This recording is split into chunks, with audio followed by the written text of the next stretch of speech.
kailangan nato ang kaminyoon yun. So, masabtan na natin ang sunod ni Jaira, no? Kaya ilang ay gi-interan, inter lagi. So, I hope nga naagapon tayo mapupo anong hapon. So, as we continue, para sa tag-pray, no? Father, we thank you for your word. Your word is alive. It will not return to you void and empty, but it will accomplish what you desire and achieve the purpose for which you sent it. Salamat sa iyong paghatag ni Lord. Salamat, Holy Spirit, sa pagpasabot. In the name of Jesus, we pray. Amen. So, there are 5. 2, verse 18 to 23, no? Medyo laktaw-laktaw siya. 18, 21, 23. Ingon din ha, the Lord God said, it is not good for a man to be alone. Kana pa lang, sulbad na. Nga anong na magminyo ta, nga anong na ay kaminyoon, kay dili maayo, sa usa ka lalaki o sa isa ka tao, nga magtinusara. Dili maayo, no? Ingon ang word ni Lord. No? So, I will make a helper suitable for him. So, si Lord, nag-create yun siya, nung nag-andam yun siya, o helper, dili helper nga, subuon ni mo son, ha? Pasabot, support ni mo. Imong support, mutabang ni mo, mutabang og decide, mutabang og sa may inyong patigayon, paginabuhi, mutabang, ano no? Mga na pasabot sa help. Dili lang helper nga imong subuon, maglaba, magluto, dili anak, no? Okay, basi literal ra kayo itong pagsabot. So si Lord ay nag-andam siyang imong makatabang, makatimbang. No, along the way, kung maminyo ka, na ay gina-prepare si Lord nga suitable, bagay kaayo. Mutuo ba kason nga bagay kaayo mo ni Jaira? Anak gyud permission ha. Ay, maminyo na gyud ko kay di maayo maginusara. Ingon si Lord diri deep sleep. Isa pasabot ani.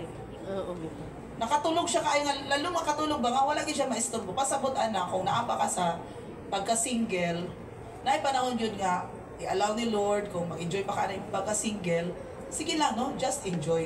Kaya maabot lagi ng panahon na pukawon ni Lord yung kasing-kasing to that person nga, gi-prepare ni Lord para sa inyo. No? Okay. And while he was sleeping, he took one of the man's ribs and then closed up the place with flesh. Pag mata pa ni Adan, na may babae siyang tungod. The man said, this is now bone of my bone out of man. Kanabit ang word na woman, naamday siya meaning, no? Kanang man, di ba? Kung tangtangon ni mga man, W-O, ang pasabot, without. Walay babae without man. So, kay gikan yun ang babae sa pusok, no? Sa usa ka lalaki. Alright. So, the purpose of marriage, number 1, is for the purpose of partnership. Para na kay kaubanon, no? Partnership, na kay helper. Naingon pagit si Lord, suitable, bagay kaayo nga helper nimo. Mao mo makabantay sa inyong marriage, no? Kung si lalaki buutan kaayo, ikaw po aron po ka hak kaayo. Kay para ibagay gid mo kay unsaon na lang, kung puros mo mga dagkog tingog na kuyawan kay inyong mga silingan ni silingan, pero normal na dito sa ila. So ang purpose sa marriage, number 1 is for the purpose of partnership. So naa kay kaubanon, no, for the rest of your life, no. Salamat sa Ginoo anak. Ikaduha nga purpose ngano na ay kaminyoon. In Genesis 1:27 to 28 ingon na po diri. So God created mankind in His own image. In the image of God, He created them. Male and female. Ako din siya i-emphasize, no? Male and female, He created them. Ang verse 28, ingon na, God blessed them. Kasi gi-bless ni Lord, male and female. And said to them, be fruitful and increase in number. Fill the earth and subdue it. Rule over the fish in the sea and the birds in the sky, and over every living creature that moves on the ground. Ikaduha nga purpose sa kaminyoon, puros manipi, no? Di ba na nato partnership. Number 2 is for production, for the purpose of procreation. Musanay ang kaliwatan. Now, God made male and female and He blessed them. There is a blessing kani nga relasyon sa male and female. Kasi when the Lord blesses, no? Gusto ni Lord nga musanay ang kaliwatan. Kaliwatan nga naay kahadlok kay Lord. Ano na ang purpose? No, musanay ang kaliwatan, ang banay ni Nelson, no? Ah, itugot sa Ginoo sa umabot nga mga panahon. Praise God. So that's another purpose of marriage. Ikatulo, in 1 Corinthians chapter 7 verse 8 and 9, kang Paul po ni siya nga point of view, ana siya dire. Now to the unmarried and the widows I say, it is good for them to stay unmarried. If you cannot control yourselves, you should marry. Kung dili ka makaagwanta sa imong passion, halabag ninyo. Total, ang makaulang sa kaminyoon, kamatayon raman. For it is better to marry than to burn with passion. So, ingon si Paul diri, sa mga wala pa na minyo, o sa mga byudo or byuda na, ana si Paul nga, kaya siya wala nagbinyo, no?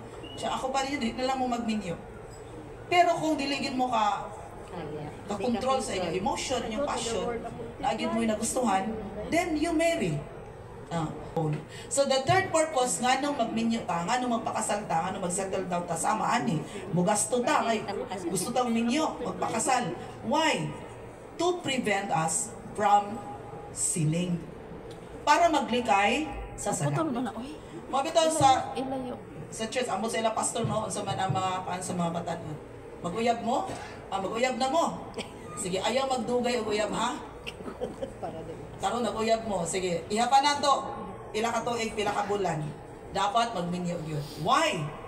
Kanang sa panaguyab-uyab, dili malikayan, makasala gyud. Maubitaw na, no? Unya, ang first kiss ni Nelson, mauna ang first nga legal na kiss. Purpose sa marriage. 1 Corinthians chapter 7 verse 10 to 11. To the married, I give this command. So sa mga minyo na pod, ingon pod si Paul, no? Mauni ang I give this command. Ano siya? Not I, but the Lord. Of course, the Lord. Ang word man ni Lord. A wife must not separate from her husband. Bisan pa og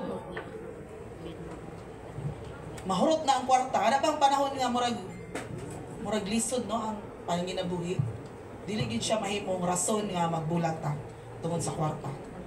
Dili pud siya rason nga mahimong bulag ang tungod kay naanay gibati ang isa. Pag-ulang man no, ang mama ni Nelson gikuha na sa Ginoo. Pero nakita po na ko iyang papa, giati man gini iyang asawa. Paliwala sa katunang gibati sa iyang asawa. Inana ba? Ang kami niyoon, till death do us part yun na. Bisan pag masakit na ng isa, mga bitang mag-vow na yung mga saad ninyo. In sickness and in health, for richer or for poorer, till death do us part. Kaya wala gyud makapabulag sa kami niyoon, no? Ikaapat nga purpose sa kami niyoon is prolong. Ibig sabihin, mula hutay nga relasyon. Prolong relationship. Maayon si Paul diri. To the married, I give this command: a wife must not separate from her husband. They should marry, but if she does, she must remain unmarried or else be reconciled to her husband. And a husband must not divorce his wife. So sa ato no sa Pilipinas, praise God, wala pa man ning balaod nga divorce. Pero man kung ugaling kay hangtod nga naapay buhi pa ni kalibutan, no? Dili pa ni hukman ni Lord. Magpabilin man ang atong mga gobyerno, magpabilin man ang atong mga balaod, mag-evolve man na, no? Mag-usap-usap. Ugaling man, maaproban na ang divorce. Still, the word of the Lord will prevail. Diri lang gihapon ta sa pulong sa Ginoo, because the word of the Lord is the final authority. Mga bitaw no, na ay Bible sa kasal. Kana gani sa mga politics, no? Numpa sila na agyapon na Bible. So meaning grabe gyud ang word ni Lord. Authority gyud na. Tumano nato unsay ginasulti sa word ni Lord. Kaya ingon dili ang pulong sa Ginoo, dili pwede nga kung unsay gihusan ni Lord magbulag. Bisan pag moingon na ang balaod, still the word of the Lord remains. Nga dili pwede makigbulag, no? Hangtod nga gisakuhaon na ni Lord. Maura gyud na makapabulag. So the purpose of marriage is prolonged. Prolonged do, dili kayo na. dali ra kaayo, pila ra ka kuana, wala nagkasinabot. No. It is a prolonged relationship. Hangtod mo balik si Lord. Hangtod buhit pa ta. Maghiusa gyud ang gihiusa ni Lord. And the last one, the purpose of marriage is in Ephesians 5:21 to 33. Ingon diri. Submit to one another. Mauna niya ang mga role, no, sa kaminyoon, sa husband ug sa wife. Submit to one another out of reverence for Christ. Kana natong pag-submit sa atong husband sa iyong authority, tuod na kay ning tahod ta sa Ginoo. Lain ka ayo paminawon nga naa kay Ginoo pero imong daog-daogon imong husband. Singkahan nimo, abi kay dako makagranggo, abi kay dako makagsweldo kay sa iya.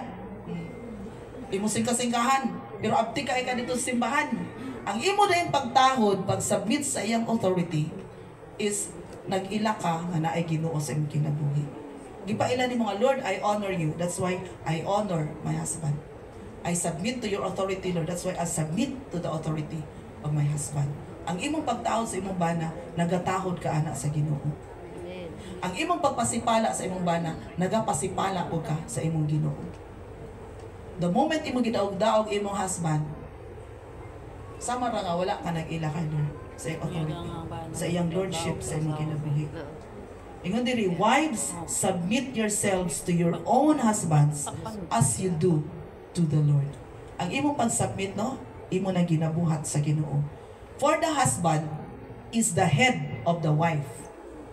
Baliko na ko, no, ulo sa pamilya ang husband. Usahay lang, nahimo siyang ikog, kay dili man siya mangulo. No? Ang iyang trabaho, wala na trabaho, kaya ya man ang husband, ang mangulo ang asawa. Nga nahimo no siyang ikog, bis kay ulo ba dapat siya. Kaya nga pangulo, kaya ulo, pangulo kay ikaw leader. Kay kung ikog ka, pangikog ang tangalan nimo, no? So pangulo man, ulo ka, ikaw ang leader. For the husband is the head of the wife as Christ is the head of the church, his body of which he is the Savior. Now as the church submits to Christ, so also wives should submit to their husbands in everything. So, kang Jaira sa lino, si Nelson Murag, ay, salamat kay Murag kang Jaira ginitanan. Unya nakason. Si Jaira, ingon diri Jay, wives should submit to their husbands in everything. Ingon diri, love your wives just as Christ loved the church. Kani man nga klase nga gugma, pareha sa gugma ni Ginoong Hesus nga gihatag ang kinabuhi sa cross para sa ato. Ikaw, son, pwede nimo itahan imong kinabuhi para kang Jaira? So, grabe yung sinusunod. Alam, di ka mo ana, son, kayo. Tarong yun, son. Bitaw, no? Grabe yun, ay, mas kuyaw ang role sa husband. Mas, ano ang gihasangon sa ilang abaga. Kaya ang ilang pagigugma para man, sundugon man nila ang gugma ni Ginoong Jesus. And gave himself up for her. Mabitaw nga, grabe yun, manikamot ang bana para sa iyang wife, para sa iyang mga anak, para sa iyang pamilya. Grabe yun. Expression na sa iyang gugma. So pag may si Jaira nga, son, tigriban na ba na ako karon? Pag-jet ka, son, ang bilang gani. Sige. To make her holy, cleansing her by the washing with water through the word, and to present her to himself as a radiant church, without stain or wrinkle or any other blemish, but holy and blameless. In ani ba, son? Kung unsa ka gwapa nga gikuha nimo si Jaira sa kamot sa iyang ginikanan, ma-preserve ang iyang kagwapa. Eh ngano, hindi mo man siya gigugma. Ingon pa nila, ang minamahal, binibigyan ng mga mahal. Dili kay baratuhon ra. Mahal gani, ang tawag nimo sa iya. Tugaan. Ang tawag nimo. Ano ba mga bata karon, mga daddy, mommy, babe. Babe ka karon. Ano ba, no? O ikaw, basta may tawag ka dyan. Langga. Oh? Langga. Amoy ana. Ikaw, Jay. Unsa man kang Nelson? Pareha. Sige. In this way, husbands ought to love their wives as their own bodies. Ay, Ani gyud iso no. Ang gugma nga klase nga nihatag ang Jaira pareha sa pagigugma ni Ginoong Hesus sa ato, di ba? Bisag makasasala ta gigugma ta ni Lord. Ya, pareha sa pagigugma sa imong kaugalingon. Di ba ikaw gusto ka mukaon, lami, ay gugma sa kaugalingon. Kung unsay ganahan ni Jaira, na labi na kung mangala na nin. Kung mayon siya botong son, kat yung kaglubi. Ana, no? Kay pareha sa pagigugma sa kaugalingon, inana ang pagigugma kang Jaira. His body. For this reason, a man will leave his father and mother and be united to his wife, and the two will become one flesh. This is a profound mystery, but I am talking about Christ and the church. However, each one of you also must love his wife as he loves himself, and wife must respect her husband. So balik ko na ako, ang purpose sa amin yun. Una, partnership. Ikaduha, for procreation. Musanay ang kaliwatan ng liwat ni Lord. Ikatulo, prevention. Nga di ta makasala. Ikaapat, prolong mula hutay nga kami niyon o relasyon. Ikalima, pag matuman nato itong ginasulti dire, ang wives will submit and love, husbands will love their wives. This will bring praise. Ikalima, this will bring praise to the Lord. This will bring glory to the Lord. Kung ang inyong kaminyoon, mahimo po siyang panalangin sa uban.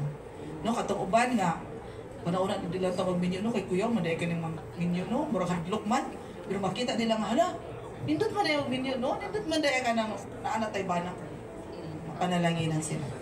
No? They will look up to you, mahimo blessing inyong kinabuhi. Kung tumano nato itong mga sulti ni Lord, no, sa atong mga Lord. Walay laing mapasidunggan ana. Of course, malipi atong mga ginikanan nga maayo ang inyong kaminyoon.